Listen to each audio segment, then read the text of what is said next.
하겠습니다. 오늘은 507년 전에 그 마틴 루터이라는 그 사람이 독일의 비텐베르그라는 동네의 그 성당의 정문에다가 로마 카톨릭을 반박하는 그러한 글을 95개 조항으로 만들어서 거기서 못으로 박아놨는지 뭘로 붙였는지 모르겠지만 성당 문 앞에 붙인 그 사건으로 시작해서 종교개혁에 이전부터 있었지만은 불이 붙은 그 사건을 기념하는 그러한 주일입니다. 벌써 507년이 된 거죠.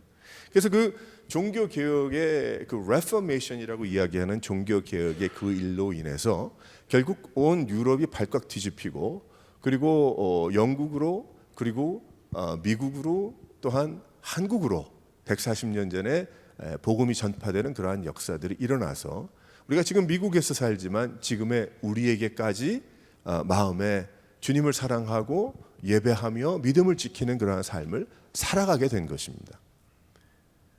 그러니까 놀라운 사건이죠. 그러니까 이것은 그저 종교개혁 주일이라고 우리가 그냥 절기로 1년에 한 번 오늘은 10월 마지막 주일 종교개혁 주일이다 그렇게 지키는 것 정도가 아니라 굉장히 큰 의미가 있는 것이고 우리에게는 매 주일이 종교개혁 주일과 같은 이름은 없지만은 그 개혁된 또 새롭게 된 그러한 중심과 믿음으로 예배하는 것입니다. 그저 기념일로 지킬 것인가? 아니라는 거죠. 교회와 성도는 계속해서 개혁되어야 하는 것입니다. 과거 교회가 하나님을 대신하고 하나님의 말씀을 대신해야 됐는데 그러한 것이 되지 못하고 자신의 이익과 자신의 사람들의 이야기와 사람들이 만들어 놓은 그 조직을 대신하는 어떤 그러한 모습이 되었을 때에 종교개혁은 절대적으로 필요했던 것입니다. 지금 한 507년도가 지나간 지금에 이렇게 돌아오게 되면 한국 교회가 전 세계를 대표하는 것도 아니고 전 세계의 그 많은 사람들의 극히 작은 일부분이지만 특별히 미국 교회도 마찬가지지만 종교 개혁을 했던 그 사람들이 이야기했던 몇 가지가 있지만 그 중에 크게 세 가지로 이야기하자면 오직 믿음으로 돌아가야 된다. 오직 하나님의 은혜로 돌아가야 된다. 그리고 오직 성경으로 돌아가야 된다. 또 다른 말은 우리가 오직 믿음으로 살고 우리 오직 하나님의 은혜로 살고 하나님의 말씀으로 살아간다. 그것으로 돌아가야 된다. 그것이 종교개혁이 그 이름이 거창하지만 그 중심인 것입니다. 근데 지금 교회를 보고 성도들의 그 모습을 보면 우리가 또다시 이 레포메이션이 필요한 때가 왔구나를 분명하게 감지하게 되죠. 한국에서 어떤 의미에서 그렇게 했는지는 모르겠지만 몇 명이 모였는지 모르겠지만 어제 200만이 모이기로 작정을 했다는데 그만큼 모였는지 모르겠어요. 모였는데 그 뒤편에 여러 가지 정치적인 있을 수도 있겠지만은 우리가 그냥 순수하게 생각을 한다고 한다면 왜 그랬을까? 왜 꼭 광화문에 나가고 꼭 한국의 시청으로 가야 되는 일은 아니지만 아마 그 마음 속에 누군가 그것을 시작했던 그 사람들의 마음 속에 10월 마지막 주일이 종교개혁 주일이니까 우리 한국이 이만큼 선교하는 나라가 됐으니 이 개혁이 필요하지 않은가? 지금 이 상태로 될 것인가? 오직 권력, 오직 물질, 오직 명예가 돼버린 그러한 교회와 이 세대의 성도들의 마음은 아닌가? 아마 그래서 길바닥으로 나선 건 아닌지 아마 그랬을 것 같아요. 그런 생각으로 본다면은 이런 거 저런 거 다 뒤로 하고 참 잘했다 생각이 들어요. 제 마음속에. 그 많은 사람들이 꼭 무엇을 할라 그것이 아니고 세상 사람들에게 그 나라 사람들에게 우리 예수 믿는 사람들은 바로 이 나라가 이렇게 개혁되기를 원한다라는 그러한 메시지가 될 테니까 얼마나 귀한 것입니까? 종교 개혁자인 존 칼빈도 교회는 계속해서 개혁되어야 된다라고 이야기하죠. 우리가 개혁되는 것은 새롭게 되는 것은 예수 믿고 처음 믿은 잠깐이 아닙니다. 우리의 매 주일이 개혁되어야 되고 매 주일이 새롭게 되어야 되고 매 주일이 하나님이 부어주시는 놀라운 은혜로 우리가 채워져야 함을 믿으시기를 바랍니다. 그것이 없이는 살 수가 없는 거죠. 그 하지만 종교 개혁으로 오직 믿음으로 살아가는 성도들의 뒤를 이어오다가 믿음의 길을 잃고 믿음이 아닌 나의 신념의 도취가 되고 내 뜻의 중심이 되고 내 확신과 내 결정으로 신앙의 생활을 한다고 하지만 그것은 신앙생활이 아니라는 거예요. 분명하게 말씀하고 있죠. 오늘 갈라디아서 말씀도 그 얘기하고 있는 건 아니겠습니까? 오직 믿음으로만, 그것이 믿음의 삶이라는 거예요. 믿음의 삶이라는 거죠. 믿음으로 산다는 의미와 뜻이 무엇인가? 우리는 갈라디아서를 통해서 바울의 편지를 통해서 알 수가 있습니다. 이 바울이 이 갈라디아 편지를 썼던 그것은 한 장소보다도 아마도 그 갈라디아라는 그러한 지역에 있는 많은 성도들에게 이야기한 것 같은데, 그 이야기했던 그 취지가 무엇이냐면, 그 이유가 무엇이냐면은 아마도 열심히 예수 복음으로 예수님을 믿었던 그 성도들이 마음에 혼란이 왔어요. 왜 그랬냐면 그 유대교를 중시했던 그런 사람들, 또 예수를 믿어도 그것을 놓지 못했던 그러한 사람들, 복음을 제대로 이해하지 못했던 사람들이 아니다, 우린 모세 율법이 그거 다 지켜야 된다, 뭐 예수 믿으면 안 지키나요? 그 이상이잖아요. 그런데 또 그 외에도 안식일의 문제와 유대교에 있었던 여러 가지 그러한 것을 주장하고 나서다 보니까 사도 바울이 전한 이 이야기들은 이건 이단성이 있는 것이다, 이거는 쫓아가면 안 되는 것이다, 우리를 죽이는 것이다, 그렇게 얘기를 한 거예요. 그러니까 마음이 연약한 그러한 사람들이 마음이 갈팡질팡한 거죠. 도대체 이 무엇인가? 근데 사도 바울이 뭐라고 설명을 하냐면, 갈라디아서를 보게 되면 갈라디아서는 로마서를 줄여놓은 그런 것과 같은데, 예수 복음이 아니면 그게 불법이다.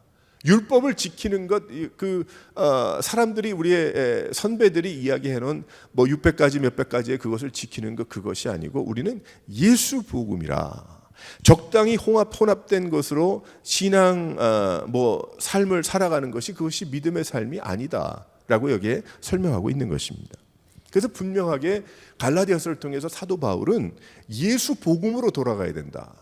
그러니까 그 이야기는 무슨 얘기냐면은 종교개혁 507년 전에 그 사람들이 이야기했던 여러 가지 조항을 이야기했지만, 오직 은혜, 오직 믿음, 오직 성경, 이것은 다 무엇을 뜻하는가 하면 바로 예수 복음이죠. 예수님으로 돌아가야 된다는 거예요. 우리가 교회 건물로 돌아가도 안 되고 어떤 조직으로 돌아가도 안 되고 내 생각을 가지고 있는 내 자아 도취에 빠져 있는 종교적인 그러한 발상도 아니고, 그건 다 버리고 그것이 아니고 오직 예수로 돌아가야 그것이 믿음의 삶입니다 라고 증거하고 있습니다. 그러면 하나님은 믿음으로 사는 것이 무엇인가, 우리에게도 동일한 말씀을 주고 계신데, 여기에 특별히 2장의 말씀을 후반부의 말씀을 쭉 보게 되면 몇 가지를 깨달을 수가 있어요. 그러면 무엇이 믿음의 삶인가? 예수 복음이라고 했는데 그것이 무엇인가? 줄여서 몇 가지로 설명을 해보았어요. 첫 번째로 한번 다 같이 한번 읽어보겠습니다. 시작. 십자가에서 죽은 것을 의미하는 거예요. 십자가에서 죽은 것, it means death on the cross 라고 이야기하죠. 죽은 거다. 믿음 생활이 무엇입니까? 라고 이야기를 하면 내가 죽은 것입니다. 세상은 이해하기가 어렵겠죠. 십자가에 못 박혀 죽었습니다. 내 자리에 예수님이 죽으신 것이지만 결국 내가 죽은 겁니다. 나는 내가 십자가에 못 박혀 죽었어야 되는 사람입니다. 그것이 믿음 생활이라는 거예요. 예수 십자가에서 죽으심이 나의 죽음이었다고 하는 것을 깨닫지 못한다면 그 사람 믿지 않는 사람이에요. 그걸 깨닫지 못했다면 그거를 신앙생활이라고 볼 수가 없습니다. 그 뜻은 자기의 죄를 깨닫지 못했다는 거죠. 내가 죄인이 아니라고 생각을 한다면 그것은 믿음의 삶을 살 수 없습니다. 안 믿는 사람이죠.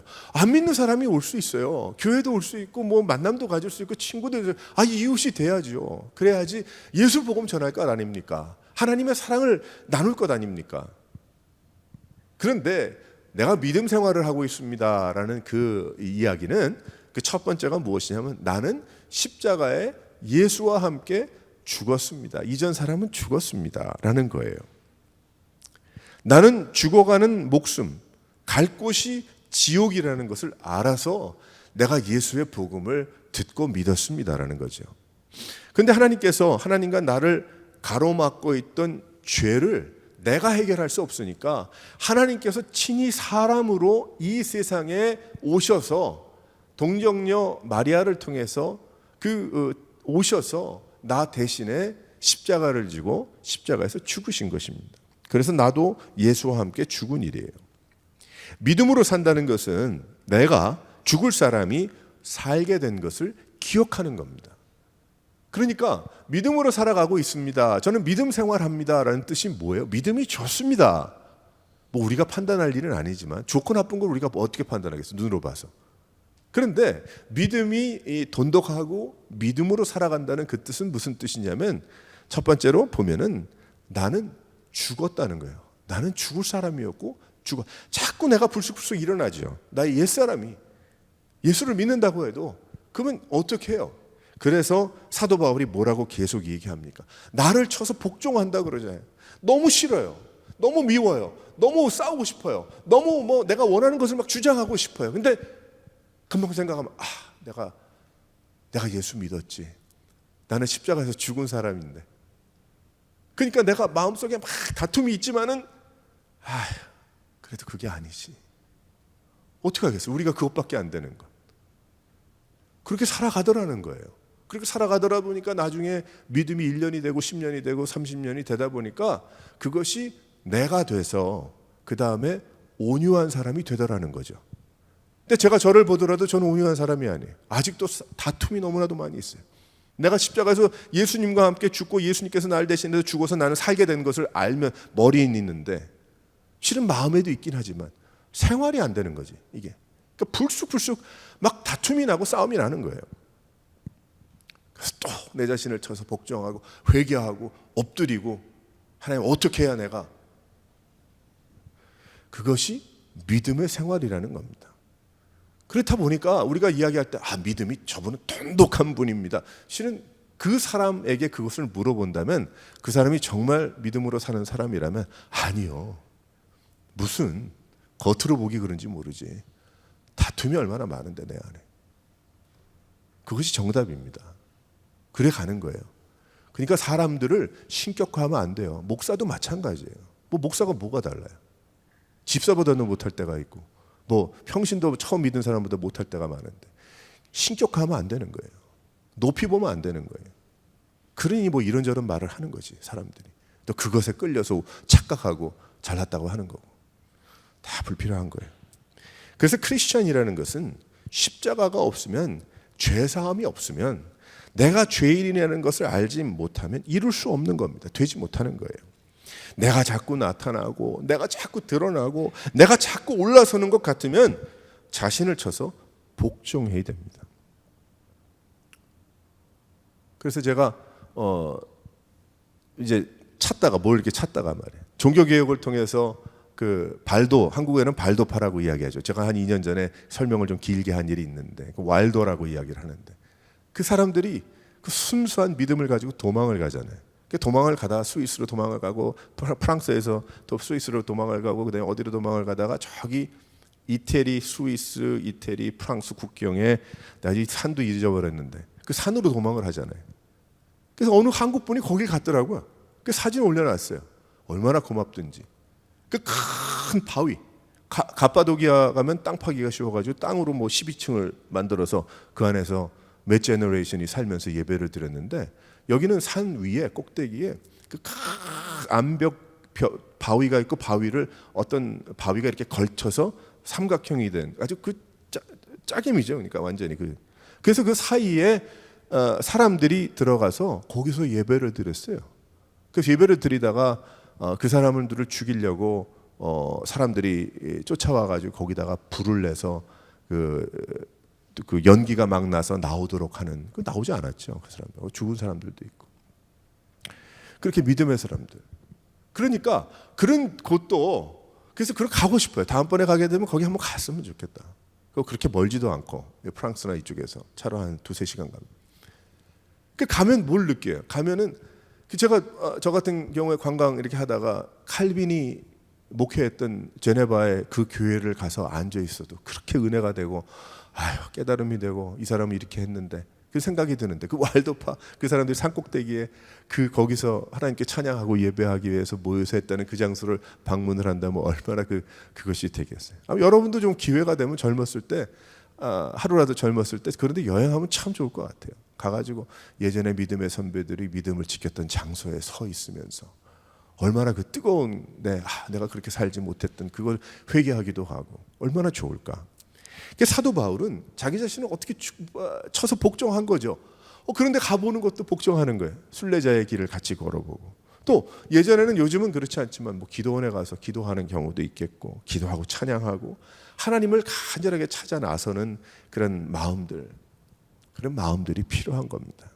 그거 없으면 예수는 믿는다고 하는데 십자가가 없는 거예요. 마음의 중심에 내 대신에 죽으신 예수라는 이야기가 감동이 되질 않는 거예요. 내가 그것 듣고 감동되어 예수 믿었을 텐데 그것이 나에게 별 중요한 것이 아닌 것처럼 느끼더라는 거죠. 가장 중요한 것인데, 예수님 내 죄를 해결하기 위해서 하나님과 만날 수 있게 해주시려고 예수님께서 십자가에 죽으신 그 십자가, 나중에는 사람들이 십자가를 음란하도록 그 십자가를 보고 있으니까 종교개혁 때 다 뜯어낸 거 아니에요. 이 교회도 여기 십자가가 없잖아요. 예수님을, 부활을 상징하는 물고기가 있죠. 우린 다시 한번 하나님 앞에서 과연 나의 믿음 생활은 십자가로부터 시작했는지, 그리고 나의 지금의 믿음 생활은 그 십자가를 사모하는지, 그냥 벽에 하나 걸어두고 방마다 걸어두는 걸로 만족하는지 곰곰이 생각해 봐야 됩니다. 곰곰이 생각해 봐야 돼요. 왜 그러냐면, 우리가 믿음 생활하는 이것은 어떤 그 종교적인 의식이나 벽에 걸어두는 그 십자가나 부적이나 뭘 다를 게 있겠어요. 생명력이 없죠. 벽에 그냥 걸려있는 십자가지 그것이 뜻하는 바가 뭐가 달라요? 아니, 만약에 그렇다면 우리 무당 굿하는 거하고 여기 와가지고 찬양하는 거랑 뭐가 다르겠어요? 예수 없으면, 십자가 없으면 다를 거 아무것도 없습니다. 종교성이 있는 거죠, 그 사람은. 만약에 그것에 만족한다면. 아니죠. 우리 예수 믿는 것은 살아계신 하나님을 믿는 것이고, 십자가의 그 예수님께서 죽으시고 부활하신 그것을 우리가 믿는 거니까. 믿음 생활이 무엇인가? 믿음으로 산다는 것은 십자가를 떠나지 않는 겁니다. 그리고 내가 예수와 죽은 거예요. 그래서 사도 바울이 고백할 때 내가 그리스도와 함께 십자가에 못 박혀 죽었다. 또 막 살아나서 고민하잖아요, 사도 바울이. 하지만 죽었다. 그것이 답이다. 그것이 끝이다. 결정이다. 사랑하는 성도 여러분, 예수님께서 십자가에 죽으신 것을 분명하게 깨닫고 그 십자가에 나를 대신하여 죽으신 예수 신앙으로, 복음으로 살아가는 여러 성도들 되시기를 주님의 이름으로 축원합니다. 두 번째로, 믿음으로 산다는 건 무엇일까요? 다 같이 한번 읽어보겠어요. 시작. 내 안에 예수님만 계시다는 거예요. 예수님만. 그것을 이야기하죠. 내가 죽고 예수가 부활하셔서 다시 사신 것을 말하는 것입니다. 근데 그 예수님께서 내 안에 살아계시고, 이제는 내가 산 것이 아니고 예수 그리스도께서 내 안에 살아계시고 역사하고 계심을 내가 믿는 거예요. 그것이 믿음 생활인 거예요. 다른 것이 아닙니다. 모든 그것을 바라보고 모든 일을 알고 계시고 모든 일을 인도하시는 그 하나님을 내가 그 하나님, 내 안에 살아계신 그 하나님을 믿는 것이죠. 제가 젊은 사람들한테 몇 명한테 물어봤어요. 지금 세계적으로 세상이 당신들의 제너레이션의 세대에 가장 지금 중요한 변화라고 여기는 앞으로 한 10년을 볼 때 무엇이라고 생각하냐 그랬더니 다 이구동성으로 AI라고 그러더라고. AI 요즘 많이 하잖아요. 네? Artificial Intelligence라고 얘기를 하죠. AI 시대가 시작이 됐습니다. 지금. 그래서 젊은이들에게 앞으로 계속 미래에 그것이 가장 중요할 것이고 영향을 많이 줄 것이고 그것을 알아야 될 것이다. 직업의 문제가 있고요. AI가 발달함을 통해서 지금 현재 일하고 있는 그런 것이 다 자동화되면서 그러면서 사람들이 일터가 모자랄 없어질 것이고, 물론 인구 분포도 줄어들겠지만 또 무엇보다도 생각을 대신하고 우리의 기술을 대신하고 더 나아가서는 어떤 사람이 뭐 장난으로 했는지 진짜로 했는지 모르겠지만 그걸 모토로 했는지 모르겠지만 AI를 통해서 설교를 이제 했다는 거예요. 그래서 어디 독일인가 어딘가 네덜란드인가 어딘지 모르겠는데 뭐 계속 하는지 한 번 했는지 모르겠지만 AI가 만든 설교를 듣고 주일 예배를 드렸다는 정신 나간 놈들이 있더라고요. 제가 보니까 난 정신 나갔다고 난 보겠어요. 그거를. 그래서 AI가 그렇게까지 갔단 말이에요. 그래서 내 안에 내가 십자가에 못 박혀 죽었나니 이제는 내가 산 것이 아니요 그리스도께서 사신 것이라고 해야 되는데 그 그리스도께서 사신 것이 바뀌었어요. 그래서 어떤 생각이냐면 AI가 살아있는 거죠. 그렇게 믿는 거예요. 왜 그러냐? AI가 나보다 훨씬 더 지혜롭고 나보다 다 통계를 내서 먼저 갈 수 있고 AI가 모든 것을 다 더 잘 이룰 수 있어요. 제가 한번 이야기 드렸나? 제가 사진 찍고 그런 걸 좋아하니까 사진을 내가 아무리 뭐 저는 AI를 써보지는 않았지만 근데 아무리 내가 뭐 포토샵을 하든지 뭘 해가지고 바꿔놔도 마음에 안 들어요. 근데 전화로 보면은 전화가 그것이 참 더 부드럽게 보이니까 더 잘 보여. 근데 그걸 떠나서 어떤 광고를 하냐면 AI를 쓰라는 거예요. AI를 쓰면 그 사진이 이제 더 이상 내가 만져가지고 가장 내가 볼 때 좋은 제품으로 만드는 것보다 뭐가 상상할 수 없는 정도의 퀄리티의 사진을 만들어 놓은 사진들이 있더라고요. 그러니까 마음이 템팅해요. 마음에 어떤 생각이 드냐면 그래? 그러면은 그 AI를 사용하는 그 사진을 좀 이렇게 변화시키고 고칠 수 있는 그런 프로그램을 쓰면 좋겠다. 근데 마음속에 무슨 생각이 드냐면 절대 쓰고 싶지 않은 거예요. 내 마음속에. 아직까지는. 더 멋진 줄 알지만 그럼 내 사진이 아니니까. 나는 여기가 검고 저기가 밝은 거를 원하지만 내가 볼 때는 이렇게 돼야 멋지고 나에게는 좋은 사진으로 보이는데 AI는 자기 생각에 통계적으로 볼 때 가장 멋진 사진이니까 뭐 발표할 만한 사진이 될 수 있을지 모르지만 그건 내 게 아니잖아요. 그렇게까지 왔어요. 지금 현재 보면은 그러니까 믿음으로 산다면 AI의 시대가 아니라 예수 그리스도의 임재와 참 하나님께서 성령께서 함께 하심을 따라서 내 인생이 빚어지고 하는 것이 그것이 인생이고 믿음의 삶이지. 내가 뭐 AI를 통해서 통계적으로 볼 때 이렇게 1, 2, 3, 5 돼야지 그게 베스트 인생이 될 거고 실수 없는 인생이 될 거다. 그건 세상이죠.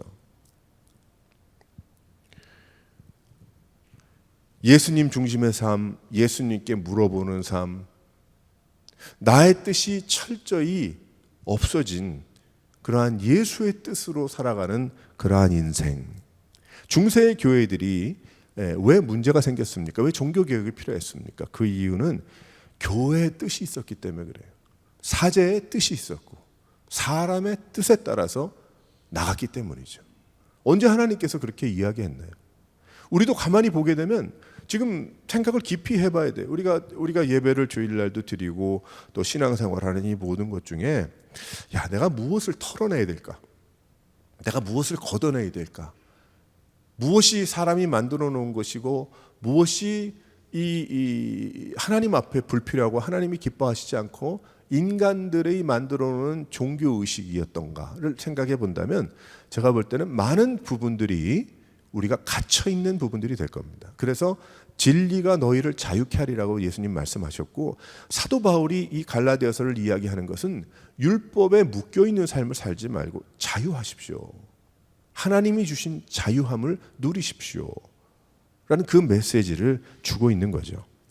그래서 나의 뜻을 따르지 말라는 거예요. 나의 뜻대로 살지 말라는 거죠.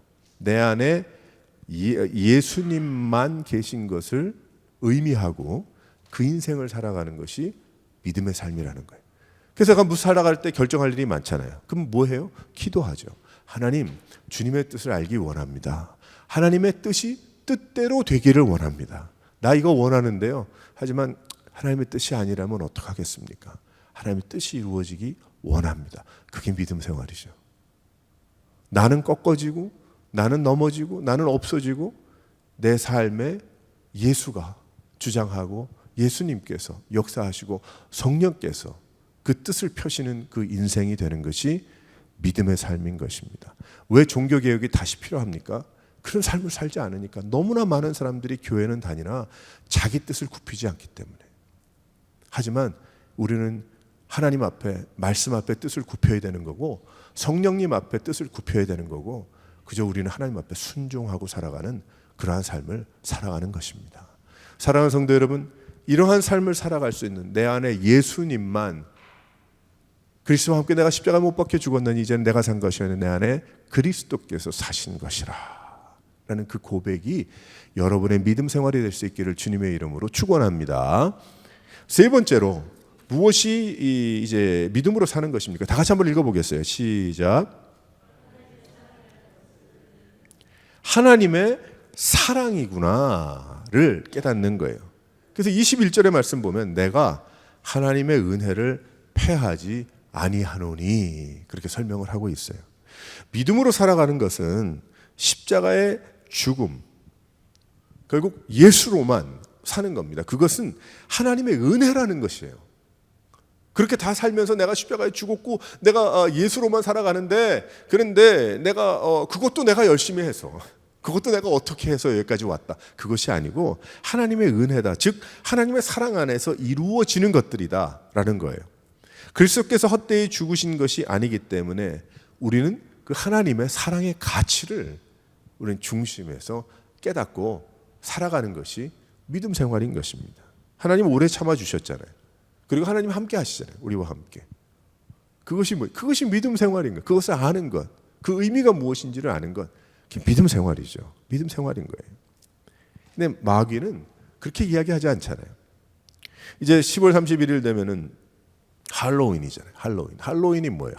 할로와 그 이브라는 그것이 섞인 거라고 하는데, 그러니까 거룩한 날, 하루 전날, 전야라는 뜻이에요. 실은 할로윈이라는 뜻은 왜 한국에서 그렇게 영어를 이상하게 발음을 몇 년 전에 바꿔가지고 헬로윈이라고 그러더라고요. 그래서 왜 그런지, 왜들 그러는지 모르겠어요. 난 그건 못마땅한 부분도 있는데 좀 할로윈이죠. 할로윈. 그게 더 낫잖아요. 여지껏 그렇게 썼고. 근데 할로윈이 뭔 뜻인가 하면은 그 거룩한 날의 전야다. 근데 그 이야기가 어떻게 시작이 됐냐면 한 주전 500년이니까 굉장히 오래됐어요. 2500년 된 얘기죠. 그 켈트족이라는 사람들이 있는데 그 당시에만 해도 아마 게르만족, 뭐 켈트족 해가지고 몇 있었던 것 같아요. 중요한. 그런데 그 사람들이 이제 10월, 그 사람들에게는 11월 1일이 새해인데 이제 10월 31일이 지구가 태양에서 가장 먼 날이다라고 여겼어요. 그 지구가 태양에서 가장 먼 날이라고 여기다 보니까 어떻게 됐냐면은 가장 귀신들이 많이 돌아다니는 날이 10월 31일이라는 거예요. 그 거룩한 날의 전야라고 생각을 했습니다. 그래서 이 사람들이 이제 가을 이제 그 곡식을 걷고 하는 그 모든 것이 이제 그것이 다 잘 지탱이 되고 그 복이 되기 원해서는 이 돌아다니는 악령들을 이걸 좀 잘 대접을 해야 되겠다. 어떻게 좀 해야 되겠다. 그래서 이제 그것이 시작됐죠. 그럼 너 내 제주 부려줄까? 아니면은 나를 대접해 줄래? 그 얘기를 하잖아요. trick or treat이라고 얘기하죠. 나는 사탕 주겠다. 지금 돌아보세요. 저희 동네도 가보게 되면 점잖게 다 그런 분들인데 집 앞에 이젠 뭐 예전에 제가 신학교 다닐 때 신학교 그 필라델피아에 그 좀 신학교 스트리트 다음 스트리트 정도 되는데 그 오래된 집이죠. 뭐 100년 훨씬 넘은 집 돌집들인데 거기 갔는데 한 번은 사람이 사람이 목 매달아 나무에 있는 거 깜짝 놀라가지고 서부에 있을 땐 그 정도는 보지를 못했기 때문에 신학교 갔다 한 30몇 년 전에 놀란 적이 있어요. 봤더니 아래는 무덤, 묘지를 이제 자기 마당 앞에다 해놨고 사람을 갖다 인형을 만들어 목을 걸어가지고 나무에다가 매달라 덜렁 바람이 불 때마다 청바지 입고 덜렁덜렁. 이게 도대체. 근데 그게 30몇 년 전인데 지금 뭐 저희 동네도 가봐도요 해골에 뭐 난리입니다. 난리. 그 점잖은 사람들이 산다고 여겼던 그런 동네인데도 뭐 여러분 동네도 마찬가지일 거예요. 그래서 결국은 그 켈트족이 로마 사람들한테 쫓겨가지고 북유럽 쪽으로 오다가 아일랜드에 정착을 했답니다. 그래서 그 해리 파럴이라는 그런 영화도 그렇고 전 백설공주도 거기서 나왔다는 건 몰랐어요. 그 스토리가. 그리고 뭐 반지의 제왕 유명한 거 아니에요? 다 영화들 다 그 뒷배경의 영화들인 거예요. 그 영화들이. 저는 그 얘기 듣고 참 놀랐어요. 야, 이게 그런가 찾아봤더니 정말 그렇더라고. 나중에 이게 이런 문제들이 있습니다. 무엇을 의미하는가? 죽음을 의미하죠. 죽음을 의미하죠. 그러니까 하나님의 사랑을 의미한다는 것, 이건 정반대 얘기인 거예요. 하나님을 모르는 사람들은 뭐예요? 죽는다예요. 그러니까 그건 셀러브레이트 할 일이 아니고, 예수를 안 믿는 사람들이 결국은 내가 죽는다라는 것을 걸어놓은 거예요. 집 앞에다가 난 언제 죽어도 죽음은 이렇게 죽는다. 무시무시하게 죽는다. 너도 죽니? 나도 죽는데. 그 얘기 아니에요? 할로윈이 그거예요. 할로윈이. 근데 어떻게 아이들을 갖다가 거기에 동조하겠어요? 옛날엔 모르니까 캔디도 캔디 좋아서 가지만은 결국 그것이 그 중심의 뜻은 마귀가 어둠의 세력이 하는 짓이거든요. 그런데 하나님은 우리를 구원을 베풀어 주셔서 예수를 믿게 하시고 내 죄의 문제를 해결해 주시고 구원을 베풀어 주셔가지고 어떻게 합니까? 하나님의 은혜를 부어 주셨잖아요. 그리고 하나님의 사랑을 우리에게 주셔서 우리가 어떤 인생의 문제가 있어도 주님 앞에 나와서 찬양하고 예배하고 기도하고 주님을 바라보면 성경 말씀에 인생의 문제가 안 들어있는 게 어디에 있습니까? 인생에 우리 가지고 있는 모든 문제들은 성경에 있는 말씀과 하나님이 주시는 부어주시는 성령의 인도하심과 은혜로 풀어나갈 수가 있는 것이거든요. 결국 어디입니까? 우리의 종점은 천국이기 때문에, 하나님의 나라이기 때문에 이 세상은 이제 예수 믿은 그 후의 삶을 하나님께 쓰임받는 삶이죠. 내가 하나님 앞에 이렇게 어떻게 쓰임을 받고 있는가, 어떻게 쓰임을 받을 것인가라는 문제지 죽고 사는 문제가 아니거든. 예수 믿는 사람들은 다 살게 되니까, 예수 믿고 믿음으로 살면. 그런데 말은 그렇지만 예수 십자가의 죽음이 나의 죽음이고 예수 부활이 나의 부활이고 성령께서 나와 함께 하심을 알지 못한다면 말은 믿음인데 믿음이 아닌 거예요. 안 믿는 사람인 거죠. 다시 되돌아가야 되는 거예요. 하나님 앞에 다시 무릎 꿇고 주님 마음에 모시고 내가 주님 살아가야 되는 겁니다. 그거 아니면 죽는 거예요. 할로윈인 거예요. 세상의 할로윈이죠. 그래서 가슴이 아파. 그런 집들을 이렇게 다니다 보면 믿는 사람이 그럴 일은 없고 자기가 저렇게 죽겠다라는 것인데, 자기가 저렇게 죽는다라는 이야기인데 저걸 셀러브레이트를 할까? 사랑하는 성도 여러분, 우리가 다시 한번 하나님 앞에 이 종교개혁주의를 맞이하여서 믿음으로 산다는 것은 예수 없이 할 수 없는 것이다. 우린 다시 한번 이 믿음 가지고 십자가의 죽음과 또 성령으로 함께 하심과 하나님의 은혜로 내가 하나님의 은혜를 떠나서는 살 수 없다는 그 고백을 가지고 나아갈 수 있는 여러 성도들 되시기를 주님의 이름으로 축원합니다.